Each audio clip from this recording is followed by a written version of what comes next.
Pemkab Banyuwangi sarankan tempat isolasi terpusat kepada pasien COVID-19.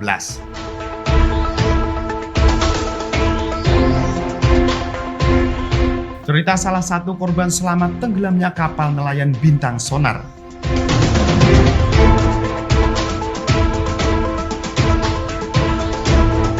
Pembudidaya ikan gupi raup keuntungan di tengah pandemi.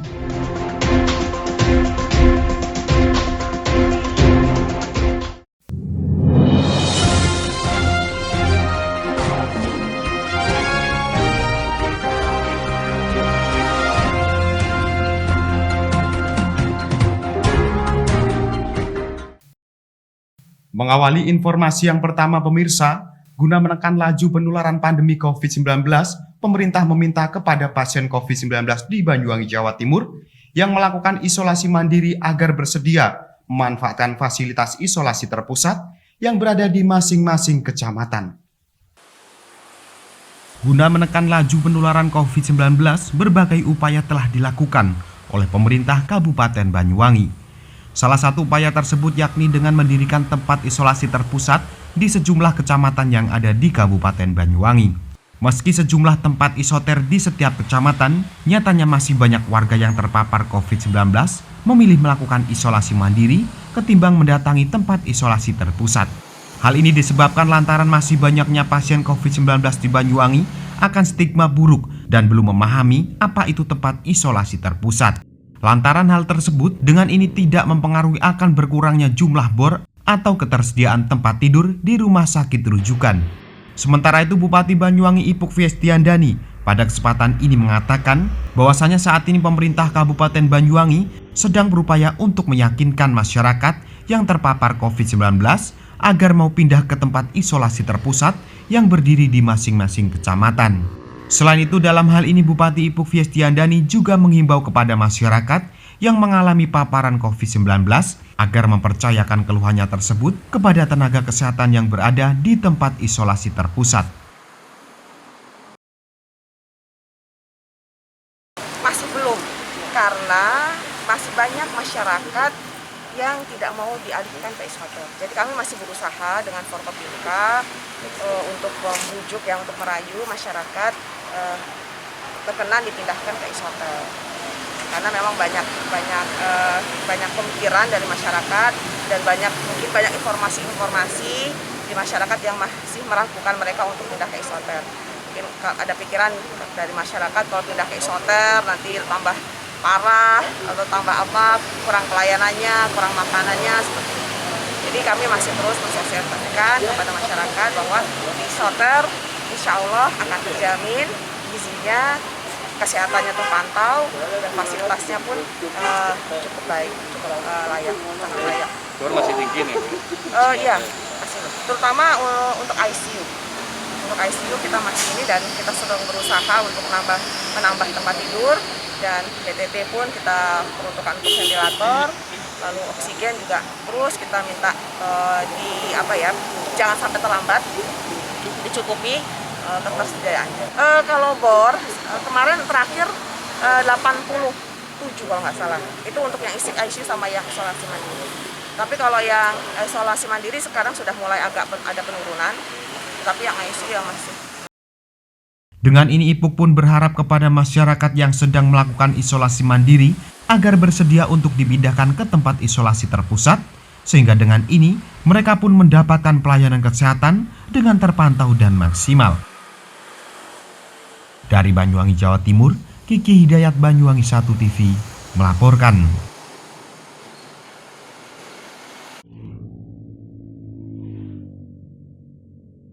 Mulyono salah satu korban selamat tenggelamnya kapal Bintang Sonar asal Dusun Paludem, Desa Tembok Rejo, Kecamatan Muncar, Banyuwangi. Menceritakan detik-detik sebelum kapal naas tersebut tenggelam, Mulyono berhasil menyelamatkan diri bersama 3 rekannya, hanya dengan berpegangan bambu saat terombang-ambing di tengah lautan.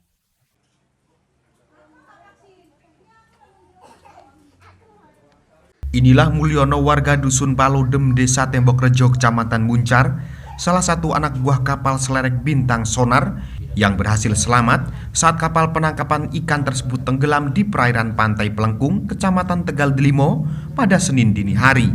Pria yang akrab disapa Yon ini menceritakan detik-detik sebelum kapal milik Haji Mashuti tersebut karam diterjang ganasnya ombak setinggi 8 meter saat hendak melakukan perjalanan pulang menuju Pelabuhan Muncar. Saat kejadian, cuaca memang kurang bersahabat dan ombak di sekitar lokasi kejadian sedang tinggi. Dan kuat dugaan, kapal tidak kuat menahan beban lantaran air laut yang terus masuk menggenangi lambung kapal. Mulyono bersama 6 orang rekannya berusaha menyelamatkan diri dengan berpegangan pada alat tangkap yang terbuat dari bambu, sedangkan 3 orang lainnya berpegangan pada botol jerigen. Namun naas, karena hempasan ombak, 6 orang lainnya terpisah dan hanya dirinya bersama 3 orang lainnya berhasil bertahan sebelum akhirnya berenang ke daratan untuk menyelamatkan diri. Kan sudah nebar jaring ya, dapat ikan sekitar 15 ton. Ya sudah mau pulang, aduan pulang. Terus memang keadaan ombak waktu itu, gelombangnya dengan ketinggian 8 meter gitu. Memang ombaknya ini besar-besar gitu. Jadi muatnya perahu ini, kekuatan perahu ini 25 ton. Perahu ini masih masih tinggi lah ya, nggak begitu syarat. Tapi dengan adanya ombak masuk yang namanya air itu masuk ke perahu. Jadi gimana ya, terus ini masuk ombak ini masuk ke dalam, akhirnya ya itu sudah tenggelam kapalnya. Terus saya ini ya menyelamatkan diri pakai yang namanya catak itu dari bambu itu. Orang berapa? Orang 7 pertama. Terus yang orang 3 ya, kan 10 orang. Pakai jerigen, numpak jerigen ke sebelah kanan perahu. Terus saya ke sebelah kiri perahu, orang 7. Yang numpak itu udah numpak pering itu. Dihempas ombak itu Mas. Lepas sendiri-sendiri.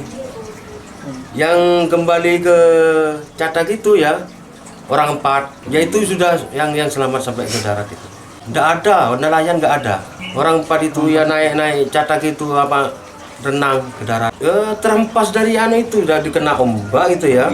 Yang lain ini pisah sendiri-sendiri. Diantam ombak, lepas dari catak ini jauh Mas. Terus kena ombak lagi ya, hilang itu sudah. Yang lepas dari catak itu. Yang satunya juga lepas, hilang. Jadi tinggal orang 4 yang megang catak itu, terus itu yang selamat.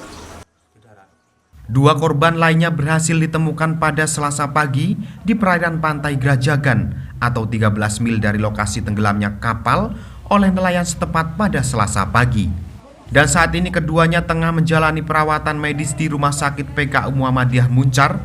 Sehingga saat ini total korban yang berhasil selamat berjumlah 6 orang. Hingga hari ini tim SAR masih terus melakukan upaya pencarian terhadap 4 korban lainnya di sekitaran Pantai Pelengkung dan menambah luas area pencarian hingga ke arah barat dengan radius 8 hingga 9 mil dari lokasi kejadian. Dari Banyuwangi, Jawa Timur, Eko Purwanto, Banyuwangi 1 TV melaporkan.